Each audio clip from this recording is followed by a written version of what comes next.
Have you ever found yourself wondering what it would be like to reincarnate? I once sat beside my friends and wondered, maybe we were friends in a past life or something. This got me thinking. What kind of person would I have been? What kind of life would I have had? And had my friends been living beside me? And even though we might never get answers to these questions, the main protagonist of Spirit Circle does get them.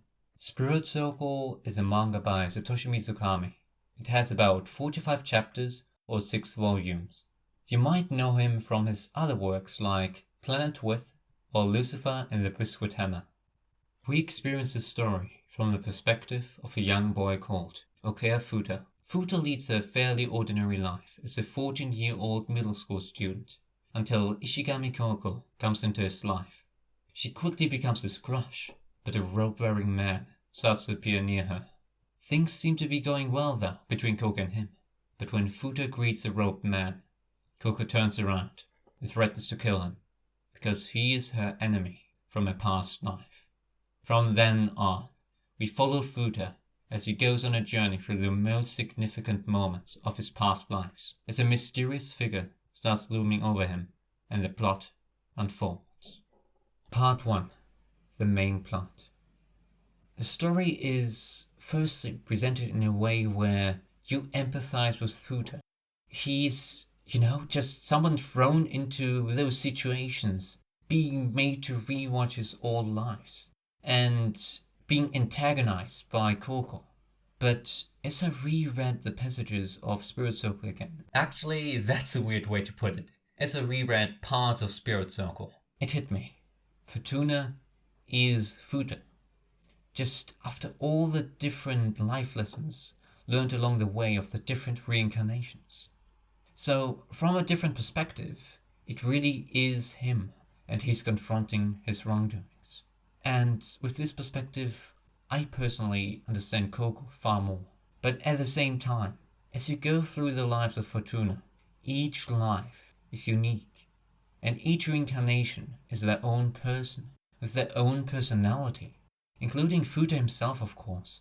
But what binds them together and makes them the same person are the feelings of recognition and the strong emotions, finding their way into their lives again and again. But leading back to Fortuna's original wrongdoings, the manga really is not about Futa being shown how wrong Fortuna was for his past deeds, or paying a price, but to be a living example of all the life lessons Fortuna has learned along the way of being reincarnated and having all these regrets resolved and recognizing the value of the people close to him. That's what it is about. Part 3. Friendship and growing bonds. Because every time the cast is reborn, they are unique. Their interactions are different each time. But as the lives come and go, the relationships grow. Even though they don't remember exactly, they feel more and more like dear friends. My first example of this is Futa and his closest friends again. Since their first friendship, they had been key people for each other in every single life. Even when they weren't really friends, even when they were strangers really, they at least sat together once and let time fade away, while they had the time of their lives. But although some becomes friends the first time they meet, for others it takes many more tries until they have resolved their issues. For those, the conflict plays out over multiple lives, with the parties beginning to wish to finally bury their grudges and move on. Part 4. Regrets, mistakes, and doing it better.